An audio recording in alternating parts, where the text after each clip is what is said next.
Clippers last night. The Clippers had their full healthy roster, and it made a statement, right? Now, the Grizzlies are in the 8th seed. It's not a contention for the title, but still, they outscored a very hot Memphis team 40-14 in the first quarter alone. Beverly's importance to the Clippers, very evident when you look at the numbers, guys. Wow. The Clippers are 31-10 Wow. when he plays this season, 7-9 when he doesn't.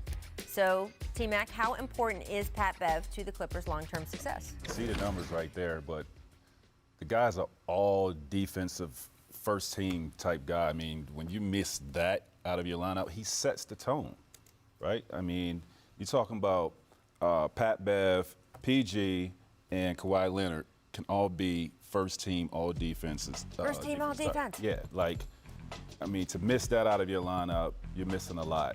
The toughness, setting the tone on the defensive end, you're just getting in the opponent's face. I mean, he's the energy setter. To T-Mac's point, with those three on the floor together, the Clippers are plus 12 per 100 possessions, which is a monster number. Monster. And so the Clippers have 4 guards in their rotation. He's by far the best defensive player among those 4. When you put him on the floor with those other guys, like, good luck. You can't score. And by the way, very quietly, he was ice cold from 3 for the first month of the season. He's up to 38%. He's been over 40 in the last 3 months. A 3-and-D point guard next to those guys is exactly what they envisioned. And the last thing, he's maybe the best rebounding guard in the whole league. And when they go down to Harrell at center, they need rebounding from everywhere. Right. So, look, it was an impressive win last night. They have had some troubling losses in the last couple weeks. There are people who are jumping off the Clippers bandwagon. Where are you? I just don't understand why we get all crazed over, like, oh, the Clippers have lost 4 out of 5. And then you're like, oh, PG didn't play that game, Kawhi didn't play that game, 3 other rotations. Like, when their full team actually shows any sign of weakness, wake me up. But these other losses, when they're load managing everybody, or whatever you're supposed to call it now, I don't care at all. First of all, just look at their records when they're a fully healthy team. I mean, they rarely lose.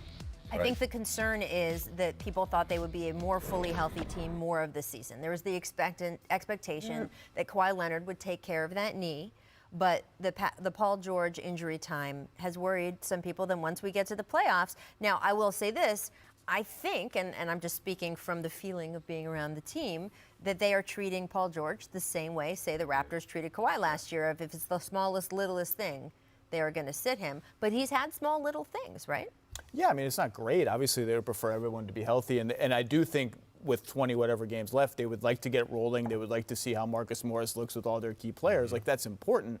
But I just can't get, crazed about a couple losses without one of the 10 best players in the NBA. Yes, and when it's playoff time, as we saw with Kawhi and the Raptors last year, they play. There were some games Kawhi looked like he was hobbling up and down the court until the last bit of the fourth quarter, and then there you go. And I would expect that from both Kawhi and Paul George in this postseason. I know Doc Rivers expects that as well. You said that he feels calm, cool, and collected. I think the Clippers brass before the game last night was kind of like saying we shouldn't just fold up the tents like some people. Everything is all right. It's gonna be okay.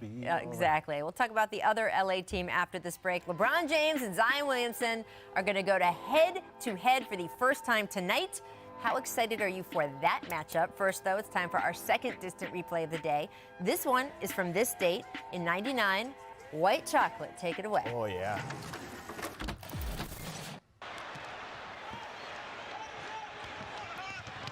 Oh. Jason Williams. Oh, if you didn't like that, you don't like NBA basketball. Grant Napier. Look at him. Look at him with call. hair, too. Oh, that's showtime. Hair flowing, Manu-like. Oh, yeah. That is purple jerseys. Everything about that is exciting. That was so good. We're on the jump. What we got? I know how emotional it was for everybody in that arena watching on TV, but to be at her age with all that she has going on, obviously her connection with Kobe and with Gigi and all the weight of that, and to have to give a speech in front of 19,000 people that are all mourning is unbelievable. She spoke so well, shared her story and how much the Bryant's family means to her, and now she's out here representing them the best way she can by playing her heart out. Steph Curry said it well. Such a busy day for Sabrina after her beautiful tribute. Traveled to Stanford to play in front of the stars Russell Wilson, Sierra there, Steph Curry dropped another triple-double, leading the Ducks to another top 10 win. Mac, how impressed are you with her game? That's got to feel amazing. You know what I mean? Like, you got Steph Curry, Sierra, and Russell Wilson sitting sideline, checking you out. You must be somebody. Yeah. Like, First D1 player, male or female, to get 2,000 points, 1,000 rebounds, 1,000 assists. Like, she had a hell of a day. And like he said, I mean, to stand up there and speak in front of 20 people under those circumstances, knowing you have a game later and to go out there and compete, I mean, shout out to her, man. Talk about, on the other end of the emotional spectrum, Jeremy Lamb out for the year with a torn ACL and meniscus. The game he got injured in, the Pacers lost by 46 guys to the Raptors. Zach, how badly does Indy need a win tonight against the Hornets? First of all, best wishes to Jeremy Lamb. That stinks. He's a good player, and it just stinks to see that. Nobody really badly needs a win in the top 6 in the East. Like, the level of urgency for a regular season win when it's you guys and then a giant chasm and then Brooklyn and Orlando and then another. Hole. It's not. It'd be nice. I'm sure the dinner afterwards will be like happier if they win. I don't think it's really that big of a deal. I agree with you on that, brother. How about a little morale? How about a nice win at home to get everybody? I don't know. Sure. I'm trying to sell it. The Jazz recently won 19 out of 21 games, but then they lost 8 of 12. Last night they lost by 20 at home to the Suns. So who are the real Utah Jazz guys? Who are the real Jazz? I mean, for a stretch there, they were playing amazing basketball, executing, playing great D. They was getting contributions from everybody. Clarkson was playing out of his mind for them. It was a great fit. And I don't know where it went. Like, they need to get that back if they want to do anything in the playoffs, because right now it looks like they'll be matched up against the Rockets, and they don't want that matchup. It's not historically been a good matchup for them. I think they're 12th in defense now, which just isn't good enough. And they just, you know it when you see it, when a team figures out its identity and everyone is comfortable in their roles. And they just, with the exception of that one hot streak, they just haven't had that. I want to talk about the Pelicans because heading into their matchup with the Lakers tonight, they have been hot. They have won 6 of their last 7. They're only 3 back of the 8th seed. So, Tracy, what percentage would you give the Pels to make the postseason? I give them a 60% chance of making the postseason. Okay. Portland right now is, right behind them? They're Or all in front of Portland, them. San Antonio Pelicans are all tied in the loss Damian column. Lillard's out for a while. Yeah, with that Dame is injury. out. I think that's what's really going to hurt Portland. But having them at full strength and the way they're playing, and one of the best offensive teams. Look at that bottom category there. And they have Strength the of easiest schedule. easiest schedule. Here's what people aren't saying, no. First of all, the Spurs and the Blazers also have 32 losses, so they're effectively tied. The second and third easiest schedules in the West are the Spurs and the Blazers. So the Pelicans aren't the only team with an easy schedule. That said, I'm going even higher. I'm going like 75%. Ooh. The Nerds at 538 have them at 68%. I'm going to go higher. They're already 2-0 against Memphis, so they're very likely to get the tiebreaker. They swept the Blazers. They have that tiebreaker. And with Zion in the fold, they're just good. Like, they have a lot of really good NBA players. They're a good team. And don't forget, with the Grizzlies, Jaren Jackson Jr. is out for a little bit, and he is such an important part of that team.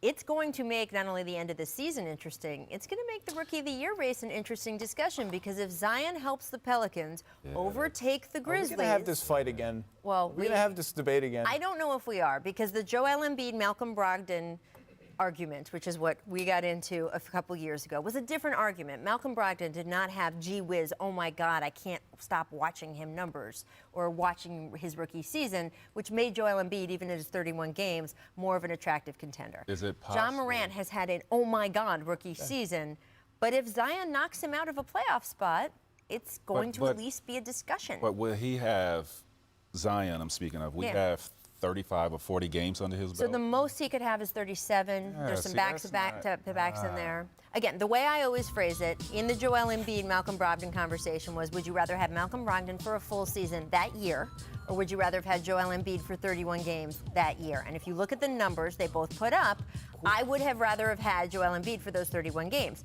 Now, if you look at this matchup, John Morant puts up some crazy numbers, plays like a house on fire, so athletic, has given that team so much spirit and leadership.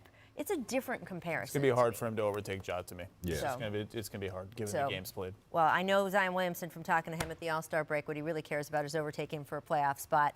If they do knock the Grizzlies out of that 8th seed, he said that Ja can have the Rookie of the Year. Let's talk about the team that they would likely face if they do get to the 8th spot, the Los Angeles Lakers. That is who the Pelicans face tonight. We will see the first head-to-head matchup between Zion and LeBron James. So, T-Mac, what do you expect as these two boys go at it?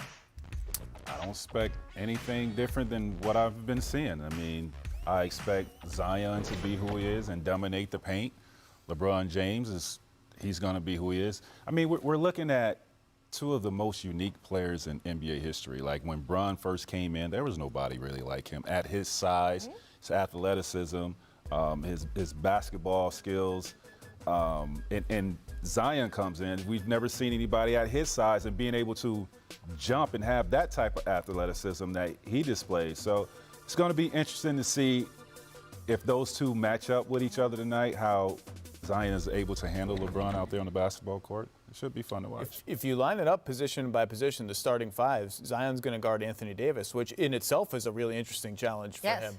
I do hope we get 10, 15 possessions where they're Please. matched up together. Yes, That would be a LeBron, lot of yes. fun.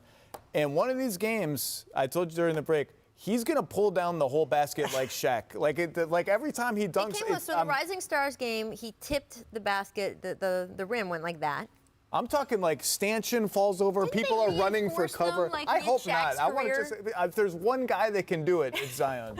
Now, LeBron's 6'8", so he's got, 2 inches over Zion. But as we've seen, it just doesn't matter. Zion can jump over Strong, man. anyone. And Very the strength should be so interesting. You got the veteran canniness on one side. You've got the explosion of youth. Can't wait. And gonna like be you good. said, the Pelicans need all these games, and this is the first round series everybody wants to see. I mean, Yes. this would be a crazy playoff series. Yes, except for maybe the Lakers. Ratings. Who could influence that tonight. Our League Pass game of the night is Celtics Trailblazers. That's at 10 o'clock Eastern. Boston third in the East.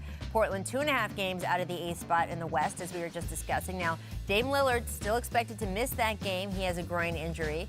T-Mac, should the Blazers start thinking about the lottery? No, not at all. They still have C.J. McCollum. I think they have enough to at least stay afloat and keep it close in striking distance until Dame Lillard gets back. Yeah, they're tied in the loss column with Yeah. these other two teams. They're not going to stop trying to win with Dame and CJ. Go Don't for throw it. it in. They got a chance. There you go. Jump returns tomorrow. These guys, thanks for joining me today. We'll see you later.